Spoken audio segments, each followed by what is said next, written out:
Bonjour à tous et bienvenue dans cette petite vidéo. Là, nous allons passer sur Windows vu que c'est un système d'exploitation qui est très utilisé au niveau de Laravel parce que la majorité des gens ne sont pas sur Linux, ils sont sur Windows. Donc, je vais vous présenter un outil qui va vous permettre de créer facilement vos projets Laravel qui se nomme Laravel Heads.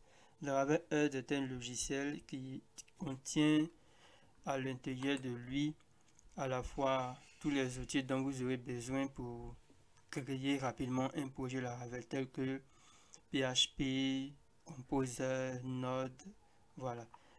Donc là, à partir de Laravel, vous allez pouvoir exécuter tous les services qui interviennent au niveau de votre projet. Donc lorsque vous êtes en local, c'est beaucoup plus simple d'utiliser Laravel Heads. Donc la première chose, on va venir sur le site de Laravel Heads, c'est head.laravel.com. Donc moi je suis sur Windows. Si vous êtes sur Linux, vous ne pouvez pas utiliser Laravel Heads. Par contre, il existe, il est disponible sur Mac et Windows. Donc on va cliquer sur Download for Windows. Donc je vais lancer normalement le téléchargement devrait se lancer. Voilà, et je vais l'enregistrer dans mon dossier téléchargement. Voilà, je vais juste patienter le temps que le téléchargement se termine. Ok, maintenant que le téléchargement est terminé, on va ouvrir simplement, je clique directement sur le raccourci. Voilà, donc voici l'installation de Laravel. Je vais patienter le temps que l'installation se termine. Ça peut prendre un moment, tout va dépendre de la vitesse à laquelle ma machine fonctionne. Donc l'installation est vraiment terminée. Ok, on va fermer cette fenêtre là. Ok, maintenant normalement on peut venir au niveau sur le bureau. Donc on a un raccourci, donc on va le lancer comme un logiciel tout simplement. Auparavant on avait l'habitude de démarrer un serveur virtuel, mais maintenant on va pas démarrer Xampp ou bien WAMP, on va travailler directement avec Laravel Heads. Donc voilà, j'ai la possibilité d'utiliser ce répertoire par défaut. Moi je vais utiliser le répertoire par défaut. Je vais continuer, voilà. Donc vu que c'est la première installation, il est en train d'installer la dernière version de PHP. Là c'est plutôt PHP 8.4 qu'il est en train d'installer.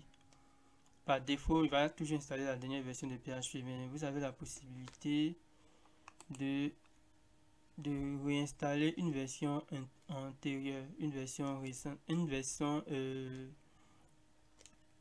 moins récente, pardon. Je voulais dire une version moins récente. Donc une version antérieure. Parce que en ce moment, il installe toujours la dernière version. Bon, là, il est en train d'installer Node, la dernière version de Node.js. Parce que au niveau de Laravel, de la dernière version de Laravel, parfois Laravel utilise Node.js, les dépendances Node.js. Il y a des projets qui utilisent vraiment les dépendances de Node.js. Donc, souvent aussi, on est aussi obligé de travailler avec Node.js. Bon, là, on me propose d'activer Laravel Head version Pro. Bon, moi, je vais passer l'annonce. Ok, je vais ouvrir mon dashboard de Laravel Heads. Voilà. Donc, voici un peu la fenêtre de Laravel Heads qui s'affiche.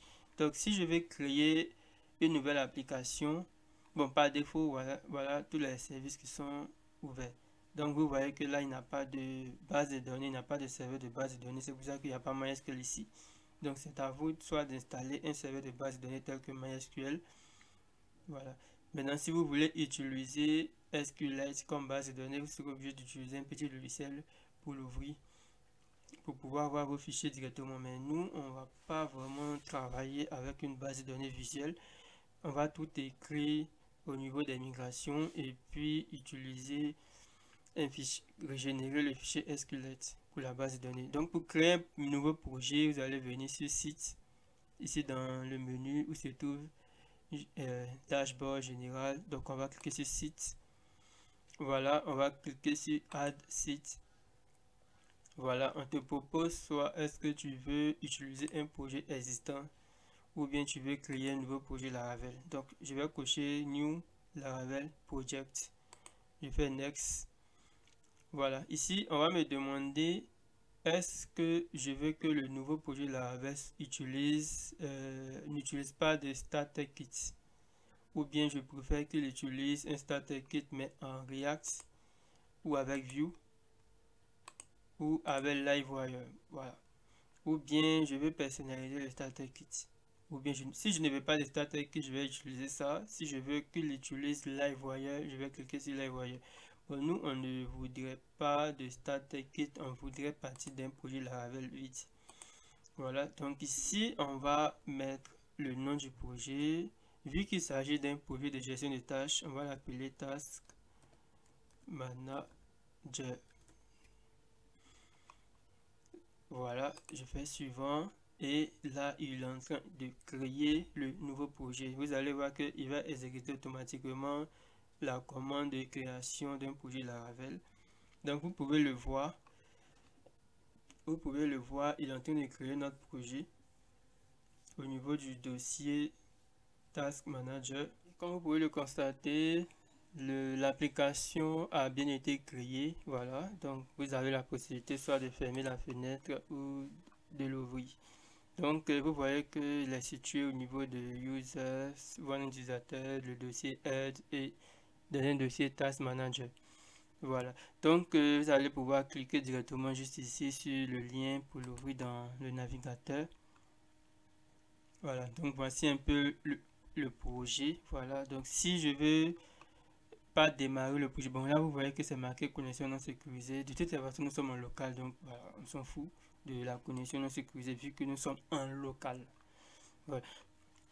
Maintenant si je veux pas démarrer le serveur, genre je veux arrêter le serveur, je peux venir juste cliquer juste ici et je vais stopper tous les serveurs. Lorsque je vais stopper tous les serveurs, je vais actualiser, vous allez voir que ça ne fonctionne plus.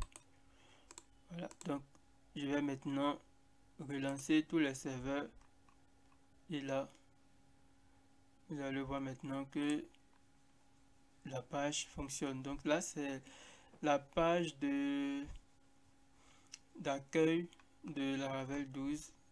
Vous le saviez si vous avez vu la vidéo précédente que j'ai fait lorsque j'étais sur Linux. Maintenant si je veux fermer, donc je vais cliquer sur Quit, j'actualise, ok, voilà, rien ne fonctionne. Donc dans une prochaine vidéo je vais vous montrer comment télécharger votre éditeur de texte qui est VS Code, qui va vous permettre de travailler sur le projet, parce que là j'ai pas encore installé d'éditeur de texte.